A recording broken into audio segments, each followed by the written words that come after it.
So long as tyranny exists in whatever form, man's deepest aspiration must resist it as inevitably as a man must breathe. Emma Goldman.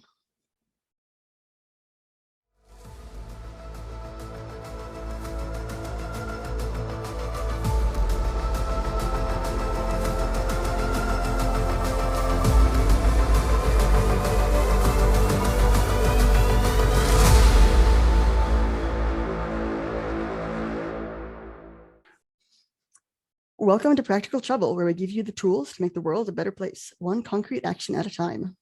I'm Frank, and I haven't been arrested yet. And I'm Lindsay, and I haven't been able to get my dog to stop eating remote controls. So Frank, what are we talking about today? Well, in our first few episodes, we talked about some practical things you can do within the system, like voting and running for office. But today we're going to cover two separate but absolutely related topics. First, we're going to talk about how and why to remain optimistic and hopeful amidst a steady barrage of bad news. And then at long last, we're going to start talking about getting in trouble. That sounds ominous. It might sound ominous, but getting in trouble is our path out of the hopelessness, despair, and misery that can come out of being a caring, empathetic human being who feels powerless to fix all of the world's ills. So let's talk about that struggle first. The first tool of autocracy is hopelessness. Autocrats and their allies intentionally encourage opponents to believe that individual efforts don't matter. The machine is too big to fight, and there's no point in trying. On the surface, violent uprising seems like the only option, and since the government has overwhelming force on its side, this also seems futile. That leaves us in a catch-22, where we care, but we don't know what to do to fix things. And that's one of the reasons we started this podcast. Absolutely. So what can we do? We pay attention, we vote, but nothing ever seems to change for the better. And that's where good trouble comes in. The late civil rights leader and Congressman John Lewis once said, "Do not get lost in a sea of despair. Be hopeful, be optimistic. Our struggle is not the struggle of a day, a week, a month, or a year. It is the struggle of a lifetime. Never ever be afraid to make some noise and get in good trouble, necessary trouble." What John Lewis called good trouble, Gandhi called civil resistance. And despair not, because that's what we're going to talk about today. 20th and 21st century history gives us literally dozens of examples of civil resistance as an effective tool to bring about major changes. So civil resistance is nonviolent conflict, but it is conflict. The civil part means non-government, not polite. As far as what is considered violence, anything that is intended to injure or kill another human being or has a significant risk of doing so definitely counts. Some folks also include things like property damage or vandalism as violence, but that's a much grayer area. But the non-violence is key. You may be wondering how nonviolent conflict is going to change the behavior of a government or an organization. Sometimes it feels we're politely asking for things to change while the bad guys are doing actual harm to people. But here's the key as to why it works. No dictator rules alone. All autocracies require the consent and cooperation of at least some of the governed. That's a critically important point. When researchers look at various acts of civil resistance over the last century or so, history shows that nonviolent resistance is much more effective than violent resistance. Not only is it more effective, but it's much more likely to result in lasting positive change. So Lindsay, how does this work? I mean, even if we all protest in the street, how does that compel the powers that be to change? That is an excellent question. We tend to think of massive street protests as the most important form of civil resistance. But that's because they're extremely visible. While protests are certainly important, it's much more than that. In fact, campaigns that rely on protest alone are unlikely to achieve their goals. Civil resistance uses an enormous collection of tools that directly interfere with the system. Non-cooperation, strikes, blockades, boycotts, walkouts, and many, many more. These aren't just polite requests. These are actual things we can do to gum up the works and disrupt the systems which the autocrats rely on. In fact, Gene Sharp, a scholar who spent his entire career researching this topic, compiled a list of 198 different methods of nonviolent resistance, and that was before the internet existed. As always, we'll post links to that and the other things we mentioned in the comments. And that's one of the key goals of this podcast, to help you find and use as many of those methods as possible, and to find and join communities of folks with similar goals. The community part is critical. All successful acts of civil resistance are group efforts. No individual person has stood up and toppled a dictator through sheer will alone.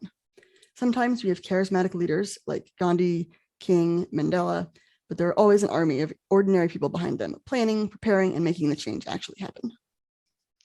And that's another critical point. This isn't fast. Martin Luther King Jr. reminded us that the arc of the moral universe is long, but it bends toward justice. Change takes a long time, but it does happen. And it only happens because many, many people keep pushing for it to happen, one action at a time. So the list of successful civil resistance campaigns is huge and spans the globe. But here are some concrete examples of successful acts of civil resistance. The Montgomery bus boycotts as part of the US civil rights movement in 1955 and 56. Otpor's resistance to and eventual defeat of Slobodan Milosevic in Serbia from 1998 to 2002. The Orange Revolution in 2004 and the Euromaidan protests in 2013 and 2014 in Ukraine. We've also had some other campaigns which were less, or at least not yet, successful. Occupy Wall Street in 2011, where wealth inequality is still an enormous problem. The Women's March on Washington in 2017, where Trump's administration was not at all friendly to reproductive rights or any human rights for that matter. And the George Floyd protests and Black Lives Matter movement in 2020.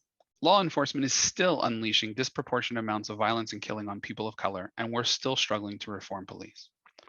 So while we give dates for each of these events, in reality, there's a big buildup before them, including planning and organization, and there tends to be follow-ups afterwards. So you could just as easily say that the George Floyd protests and Black Lives Matter never really ended. They're still going on to this day. But it's helpful to sort of draw a box around it and say, okay, this is the event that we're talking about.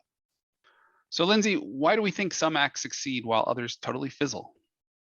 Researchers have looked at a whole range of possible reasons why a campaign may succeed or fail, and they've come to a few conclusions.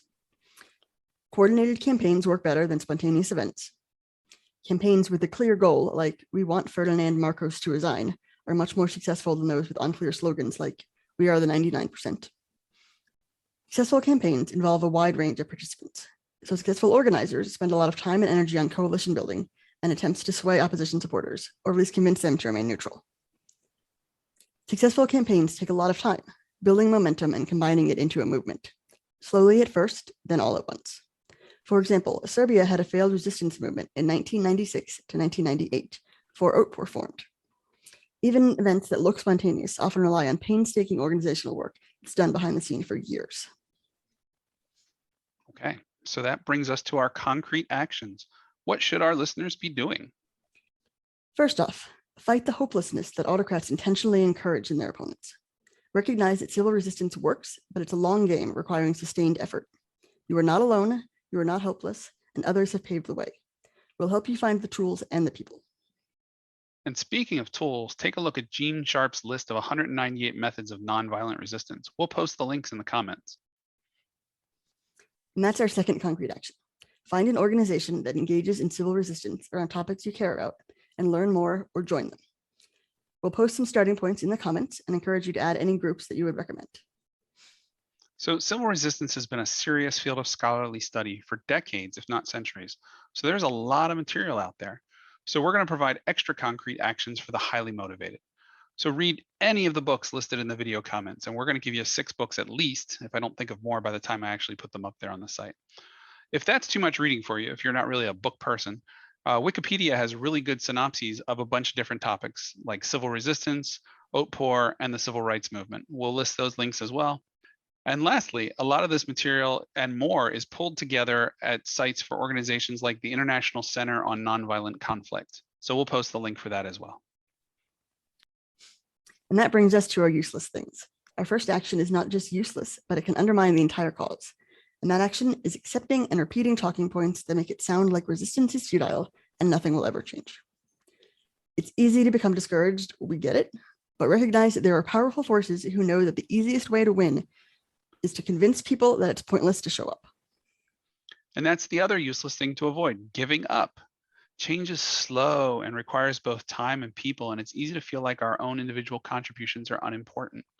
Yet resistance is nothing but the individual contributions of people who care. So hang in there and we'll help you find things to do and people to meet. And that brings us to the end of this episode of Practical Trouble. Thanks for listening, and don't forget to subscribe, share, send a fax, whatever works for you.